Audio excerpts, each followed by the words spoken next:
Welcome back to Eat the Frog, Part 3, 40 Days of Being. Until now, we have learned to identify emotional signatures, the felt experience of fear, anger, and grief that lives within the body. We have learned to watch them, to listen to them, and most importantly, to be with them. Today we discover something profound. Being with our emotions without condition is not a doing. It is a not doing. This may sound simple, but it changes everything. Most of us have spent our lives trying to do something with discomfort. We distract ourselves, we analyze, we seek approval, we overwork, we eat, we avoid, we control. I've done all of that. We search for ways to feel better. These are our doings, and doings do often bring relief. But relief is not the same as resolution. Relief quiets discomfort for a moment. Resolution transforms it at its source. The practice of Eat the Frog is not about temporary relief. It is about resolution. When we bring awareness to an emotional signature and do nothing with it, when we neither suppress it nor indulge it, we enter the sacred space of being without condition. We simply allow it to exist. No fixing, no changing, no escaping, no agenda. This being without condition carries consequences, not because we force change, because life responds to what is fully allowed. What has been resisted begins to soften. What has been hidden begins to reveal itself. What has been frozen begins to move. You may not recognize these changes at first. This is why consistency matters. So we want to enter into the 40-day journey. For the next 40 days and 40 nights, give yourself a simple assignment.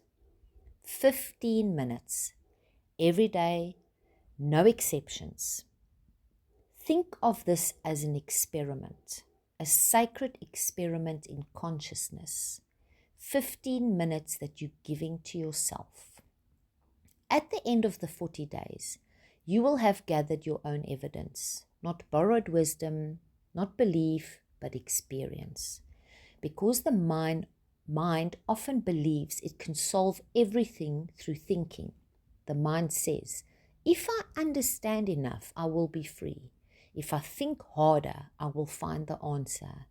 Yet many of the pains we carried have survived years of thinking. Perhaps understanding alone is not enough. Perhaps there is another way. For 40 days, we practice being rather than doing. We sit with the emotional signature on our list.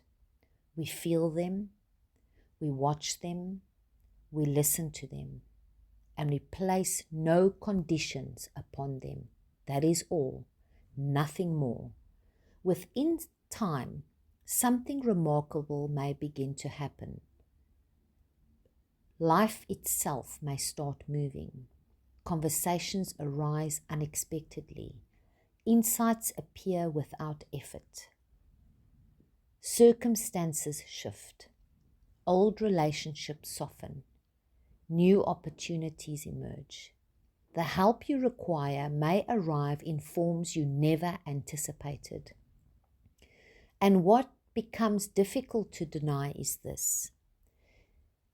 These movements did not come from force. They did not come from overthinking.